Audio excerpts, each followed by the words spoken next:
and Okay. you just need to shout, and we can go. So Dinah will have a play with it once we're finished, and then she'll send it back to you to see if you're happy with it. Okay. So that's how Lovely. it works. Great. Okay. Well, I'll kick off, and I'll just sort of set the scene, and then I'll hand over to you to sort of introduce yourself and what Get It Right, the Get It Right initiative actually does. Okay. Okay. Yep. Well, hello and welcome to the Building Podcast. Today, we're going to tackle the really pernicious problem of low productivity within UK construction. There are many reasons for low productivity, and today's topic is going to be avoidable waste, much of which arises from poor decision making and avoidable errors. I'm joined today by Cliff Smith, who's a director of the Get It Right initiative, a cross-industry initiative aiming to reduce waste in all its forms through avoiding errors. Cliff has a huge amount of experience in collaborating to improve industry across the board, and I'm really looking forward to some of the challenges he's going to put down before us. Cliff, good afternoon to you. Good afternoon. Now, Cliff, I very rarely, I think you're the first fellow of the Institution of Civil Engineers that I've got to interview on the Building Podcast, so I'm really looking forward to today. But why don't we kick off with you sort of giving a bit of an introduction to yourself and why you're in charge of and running the Get It Right initiative? Because I think it's a fascinating idea that an industry could do well to listen to. Well, thanks, Mark. I'm Cliff Smith, as you say. I'm a fellow of the Institution of Civil Engineers. I've been in the industry now for 40 odd years. 38 of those I was with Sir Robert McAlpine, quite a well-known major contractor. I started off in the nuclear industry at Torness Nuclear Power Station, and in various positions of seniority. And latterly, I was our business improvement director, manager. And during that period, a couple of chaps at the Institution of Civil Engineers sat down and talking about waste and error and how much was it costing the industry. And it was a little group thinking about that as a subject.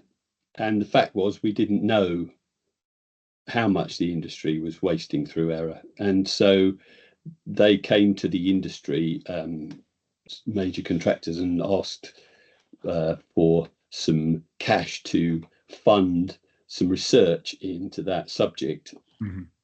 And that led to the creation of GIRI, the Get It Right initiative, based on the research which showed that we're wasting something like 21% of GDP in construction on avoidable error.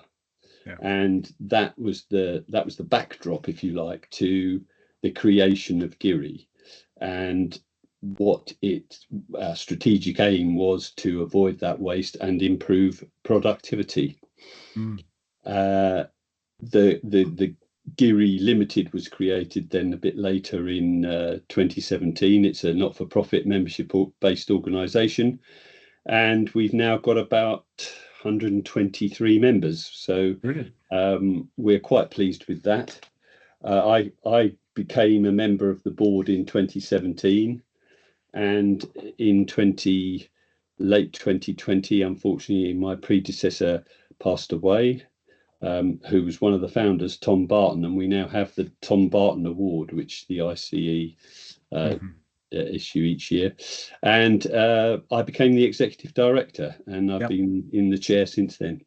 Brilliant. Well, do you want to explain how GIRI works and how it sort of how it actually promotes better decision making and fewer errors in the industry? What's its modus operandi?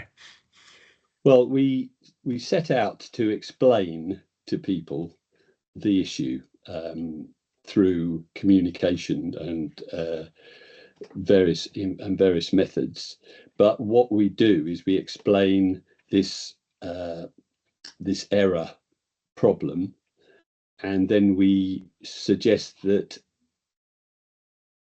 companies need to do something to improve. I think there have been a number of reports and research done that show there are problems. The industry has problems, and then comes up with wonderful solutions to them, such as the Latham report and the Egan report and those other reports that have come along. Yeah. Yeah. But having a report's all very well, but you've got to actually do something about it. So what we do is we invest our members' money in collateral, I think is the word used these days, to for them to use to improve their situation. Most particularly, we worked with the CITB to develop some training. If I just mention in passing that when we looked at productivity, that was because we think productivity is kind of the first focus of executives and board decision makers. But interestingly, what we've also found is that avoidance of error has other benefits, such as safety. If you're not making mistakes and doing rework, you avoid accidents. I think there was research done in Australia, 37% of accidents occur during rework. Similarly, if you're avoiding error and waste, you've got a better carbon footprint. So you've got the sustainability argument. I think it's inevitable that if you're avoiding error, you get better quality. Yep. So when you put that all together, you'll get a better you're more predictable and better reputation. Brilliant. So are you running initiatives in your member companies, or are you focusing on sort of messages across the sector? Yes, we focus on the messages, and then we have help our individual members with whatever course they might like to take. You take Network Rail or National Highways and people like that, they have their own internal improvement ideas, and then we kind of add to it and help them to get some sort of formality to it. We've recently developed what we call the GIRI framework, which is a strategic process to implement for a system to avoid error and to get the improvements from it. And we've got a pilot going on at the moment with Graham Construction. Brilliant. Okay. And what are the sort of waste is a huge topic, and one that I know we both in our separate ways have been focusing on over many years to try and reduce. Are there any particular areas within the total waste sort of environment you're focusing on? Are you looking at strategic issues? Are you getting quite granular on some of the ways and the solutions you have on site? What's a typical project look like? GIRI is not about the direct skills and work on site per se. We're more strategic in our overview. Our research showed up the top 10 root causes of error. So we first of all, we found out where the most money was spent, and funnily enough, that was concrete. But the root causes of the error are where we're focused. And in the top of the list was planning. And then you have things like culture, and design featured quite a lot. The design stage, rather than specifically the design, the communication and that sort of thing. There was an element of skills, but it was more to do with supervisory skills. Cost and time pressures inevitably. But the culture was what we saw as a big issue. So that's where we've been trying to address this culture within the industry, that quality is and getting things right is an also ran rather than being essential, front and center. And what we've been trying to do is help people to realize that getting it right front and center is really going to help all elements of your business. So, I mean, fascinating talking about culture, because I think I agree that sets the whole parameters that most organizations run to.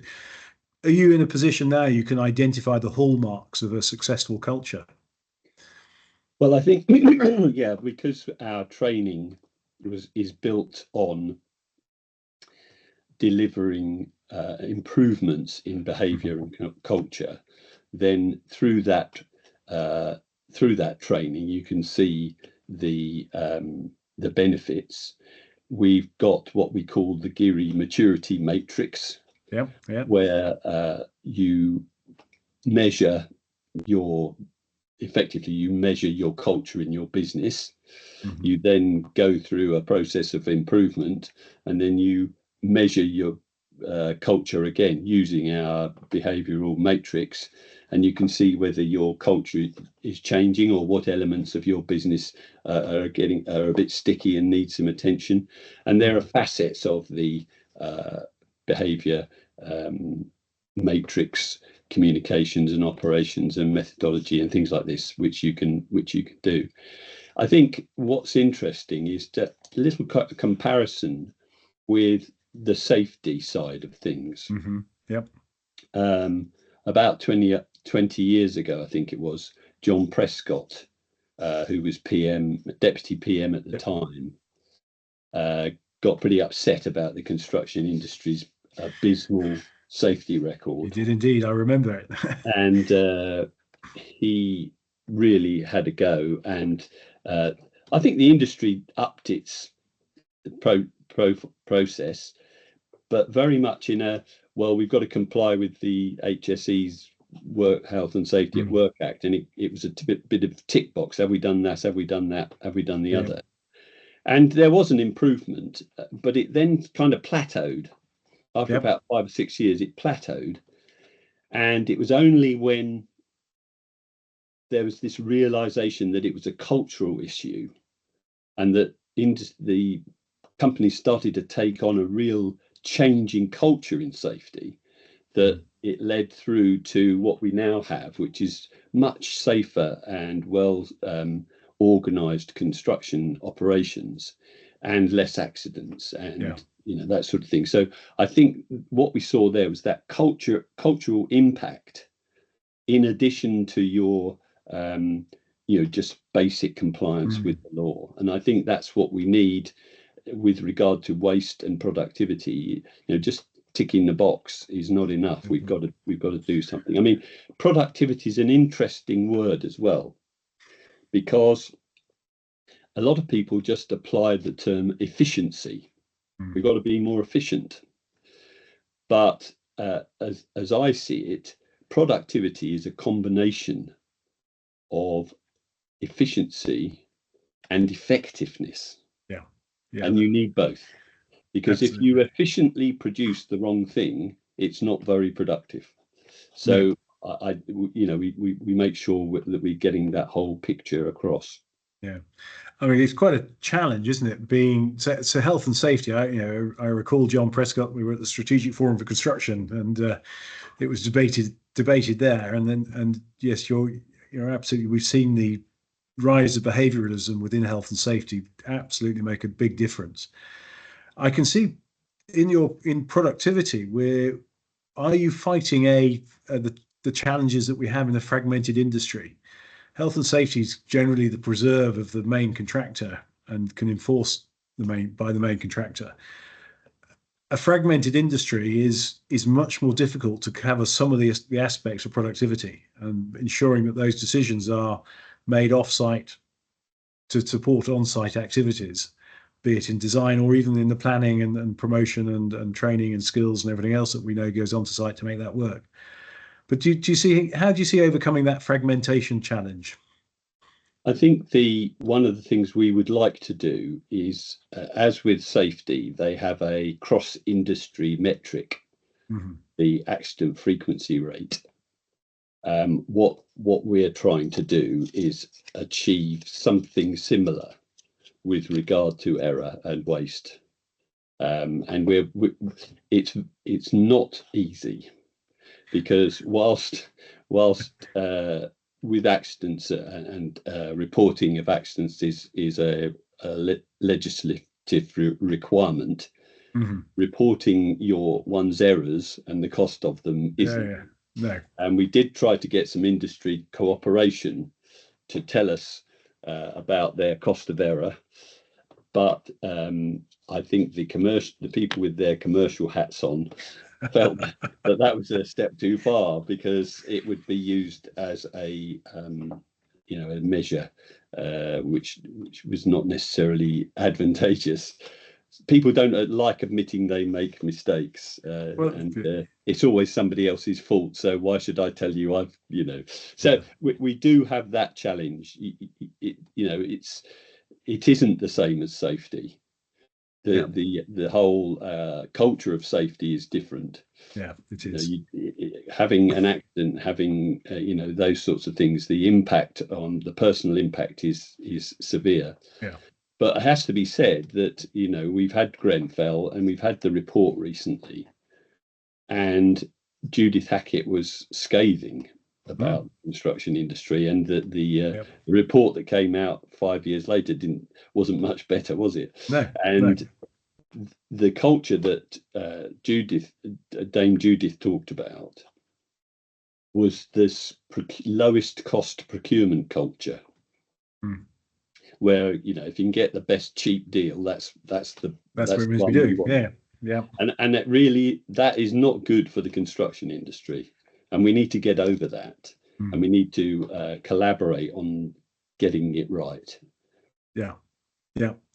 I mean, does your initiative get down into the supply chain? It's often these hard to reach people and these people who are procured purely on price towards the bottom of the supply chain, where value ceases to be a major definer. By the time you get to zone 4 or 5, tier 4 and 5 in a supply chain, it's really difficult to get that value of that of individuals back up as to be recognized at top tier. Do you manage to get your initiative into that supply chain down to those sort of low levels within the supply chain?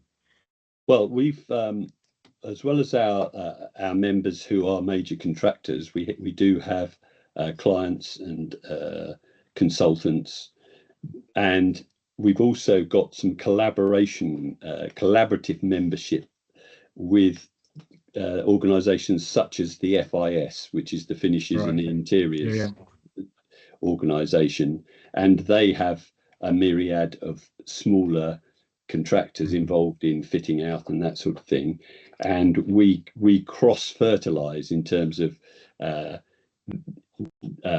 FIS are telling their members about GIRI, and GIRI are telling their members about the FIS, and as a consequence of that, the message does get through.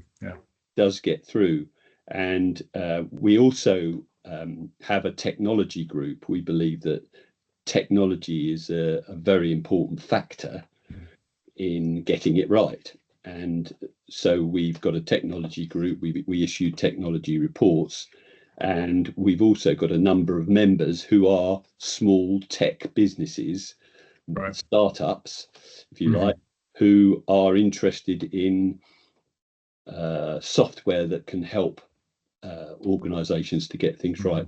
And our technology group tends to try and identify issues that the industry has, and then identify the right technology to deal with it.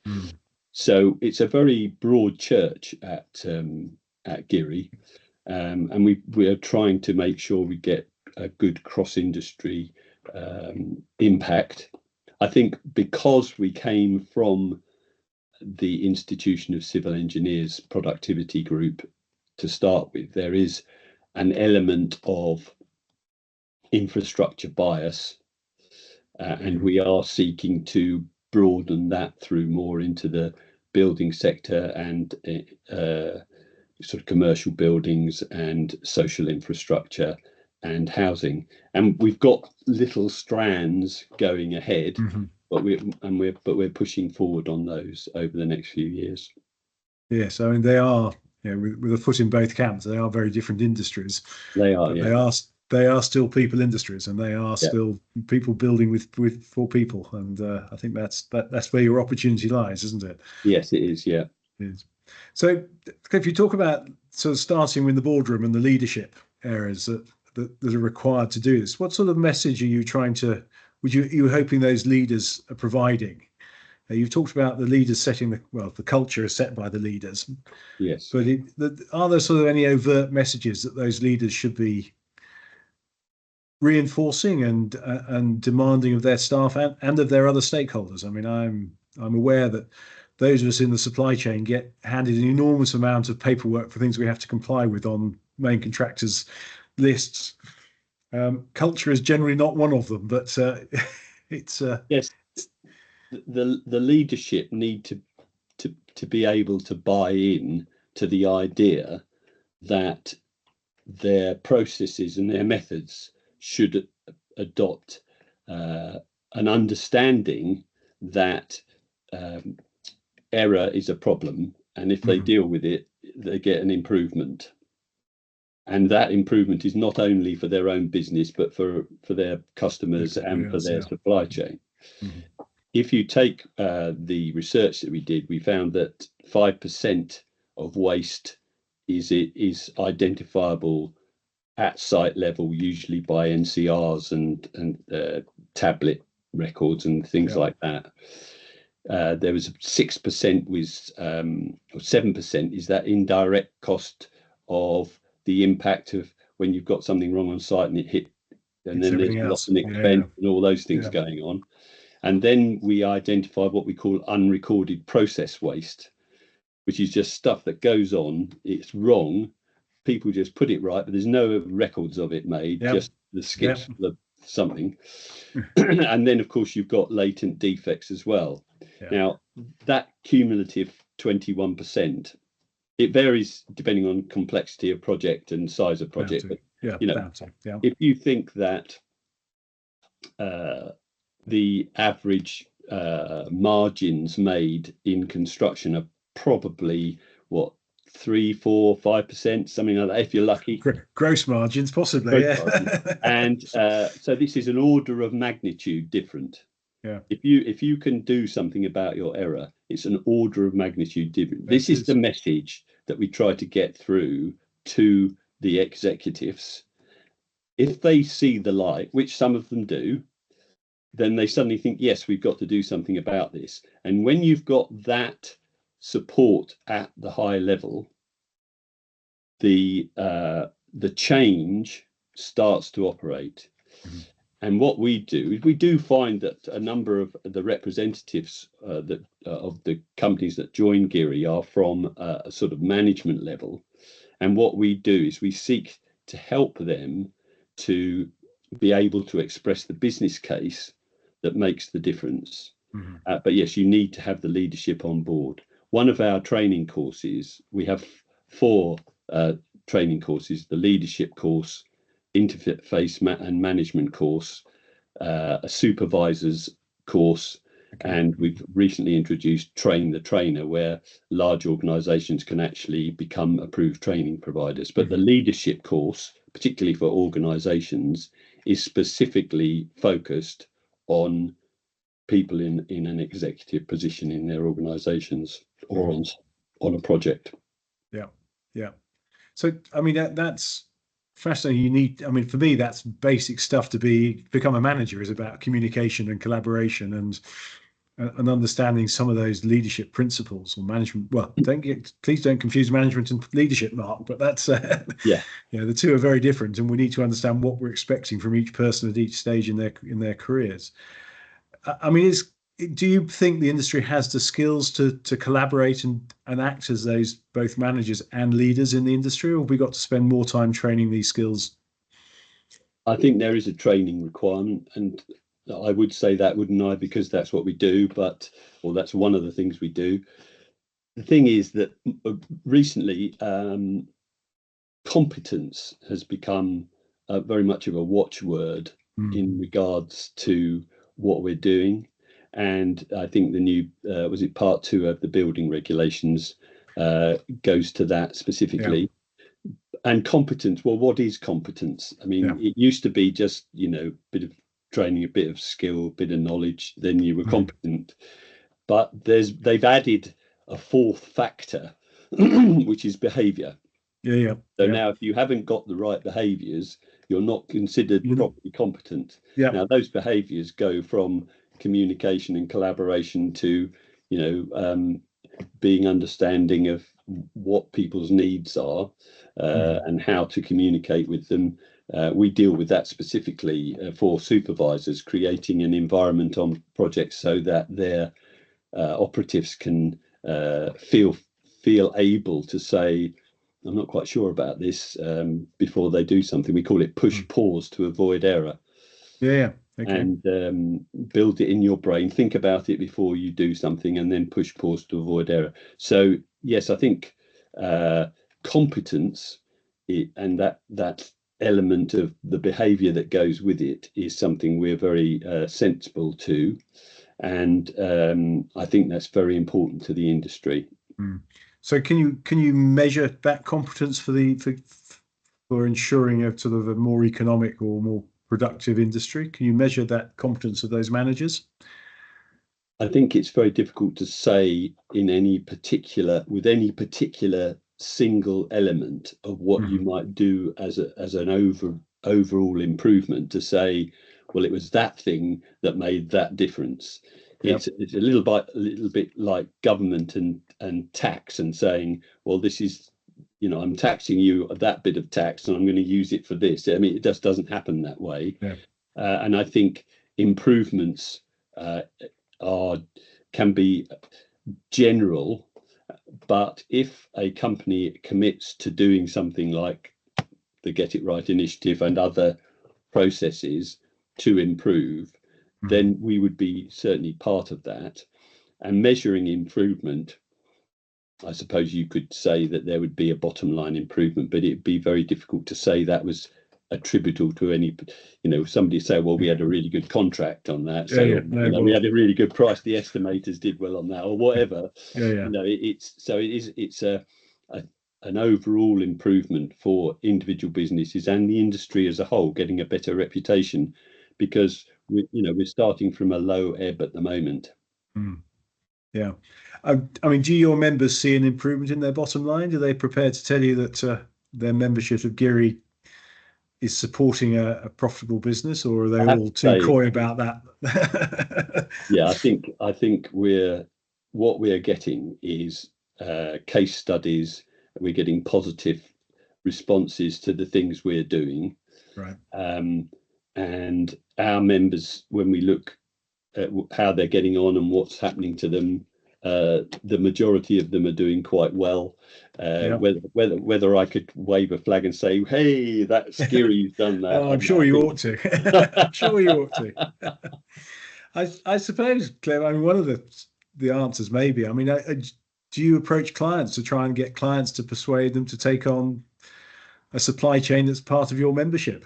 I mean, if you can unlock 20% of their costs, it's an enormous opportunity. Yeah.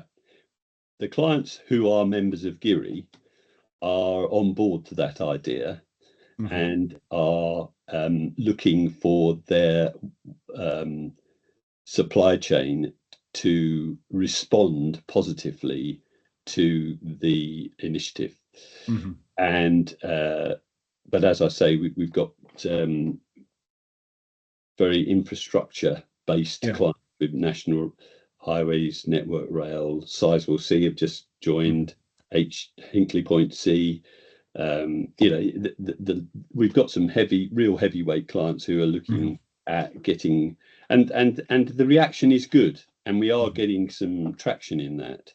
So what we're thinking of doing is perhaps developing a standard clause that could be used in the procurement exercise to encourage contractors or supply chain to be answering the question at the procurement stage as to what they're doing about avoiding error.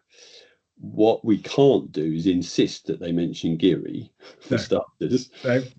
But if GIRI are getting their message out effectively, then that will start to happen, and we are seeing some of that now already. And we're looking at how if you look at have you heard of the construction playbook?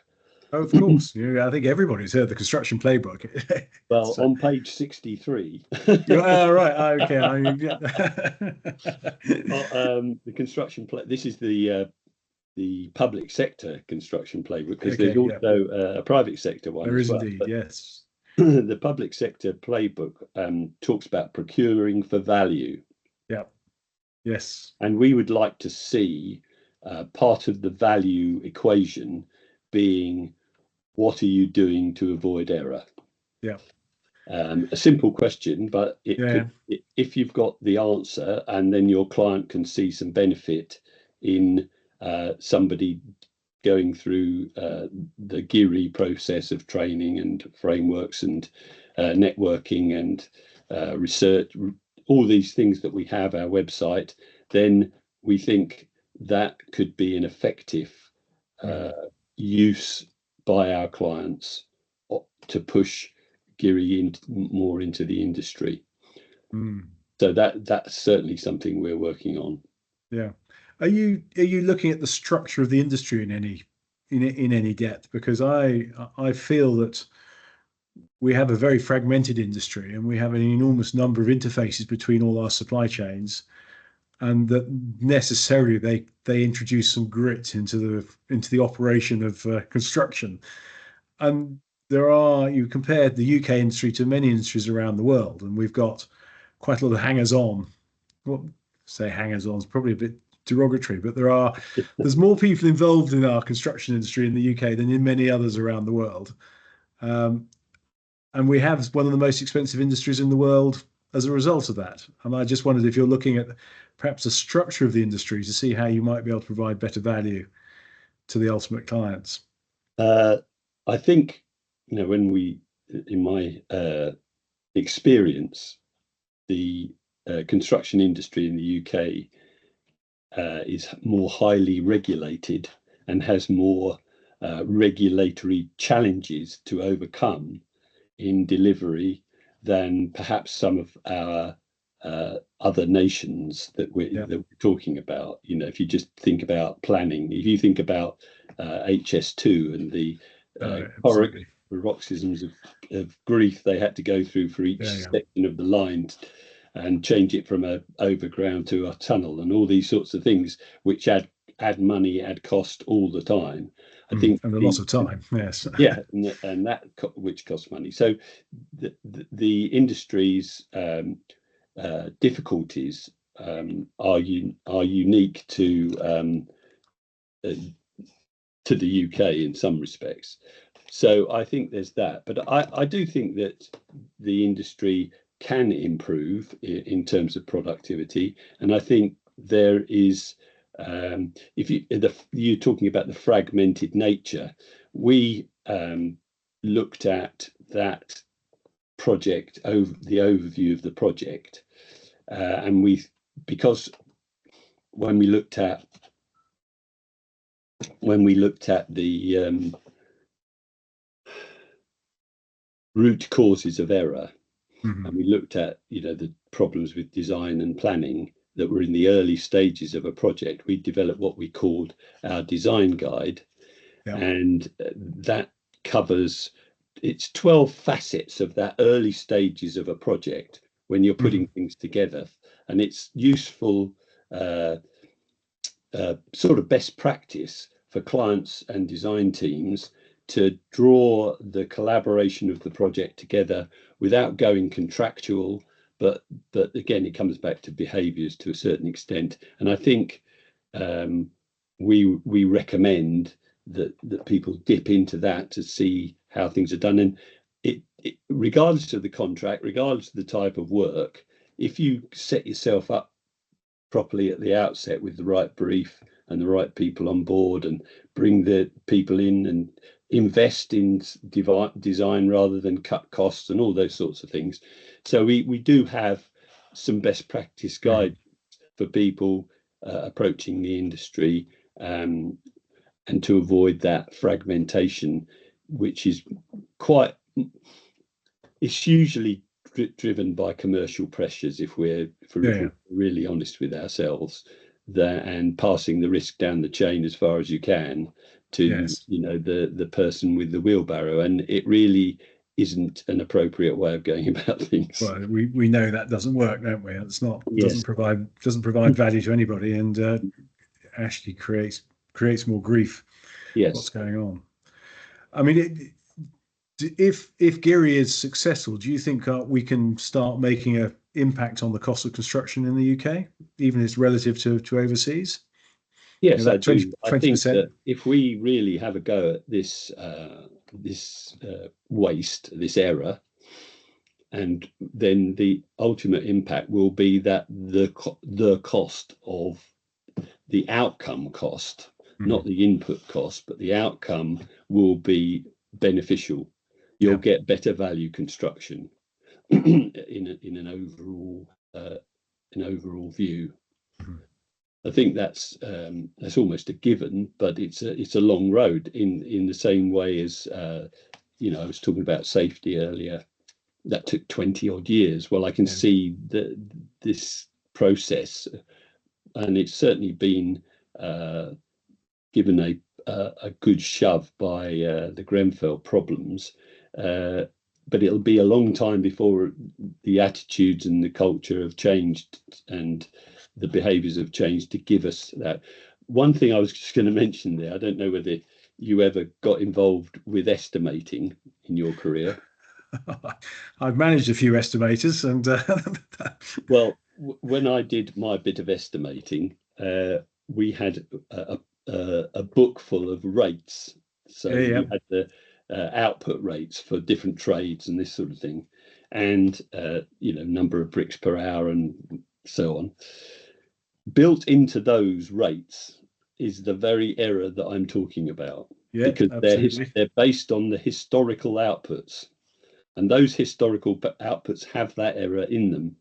So ultimately, my hope is that somebody will have a new set of rates in their book that they use for estimating, and those rates will be better because that company has applied the principles of avoiding error.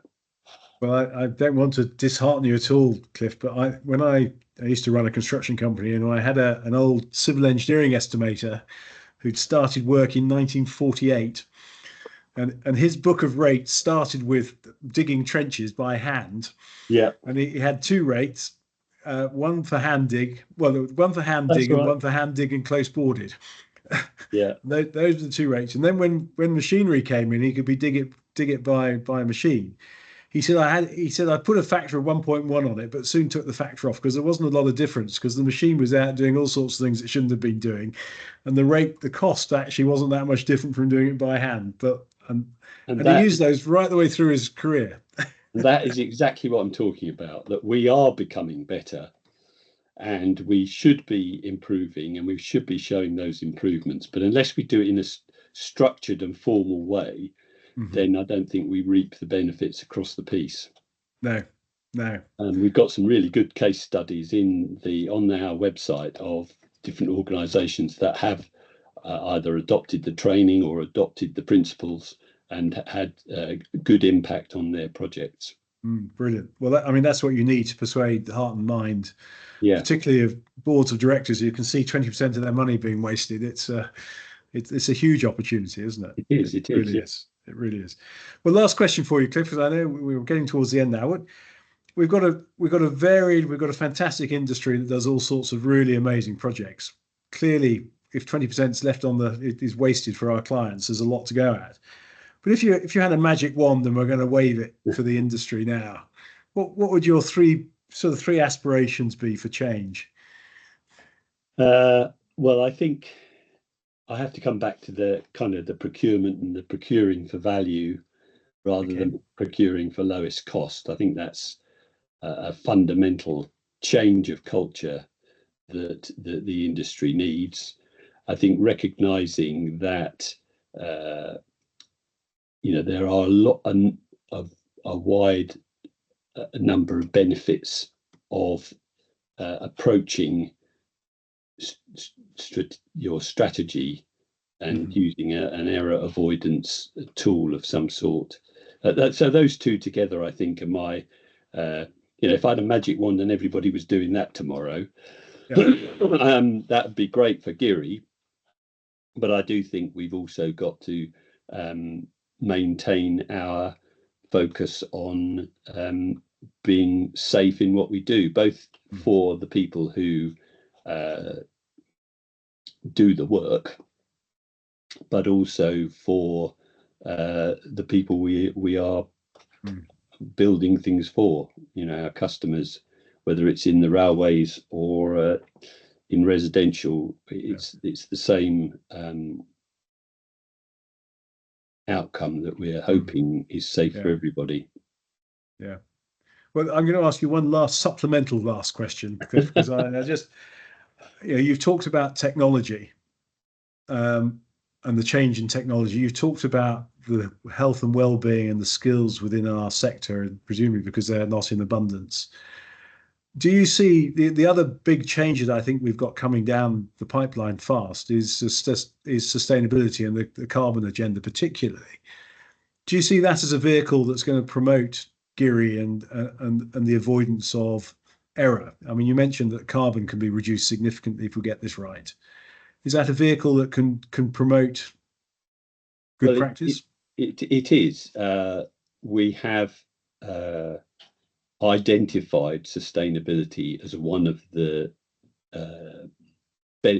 benefits of an error avoidance strategy, is that sustainability is assisted, and like many other things that we as an industry have taken on,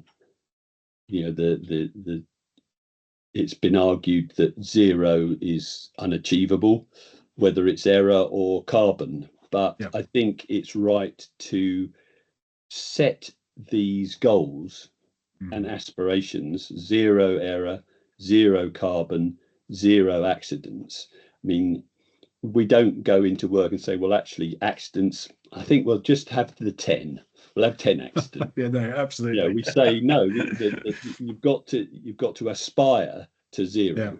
And I think the same's true with the damage to the planet, and the same's true with errors and defects. Yeah, absolutely. All of these things one should aspire to improve, and I think that avoiding error can go to help all of those.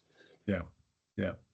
Oh, well, great, Cliff. It's been a fantastic run through the work of GIRI, and clearly the opportunity for an industry that if we're wasting 20% of our turnover on errors, clearly we've got a lot of work to do and a lot of catching up to do. I know that most of this information is available on your website. I think it's getitright.uk.com, isn't it? That's right. Yep. So that's point people to that as a website for very useful resources. And obviously, if you need people to talk about membership, then I'm sure your contact details are there. But thank you very much indeed for a very enlightening interview. And I wish you every luck. There's clearly plenty to go at. Yes, thank you very much, Mark. And it's been a pleasure. Lovely. Thank you very much. Well, Cliff, thank you very much indeed. That seemed to go all right, didn't it? I think so.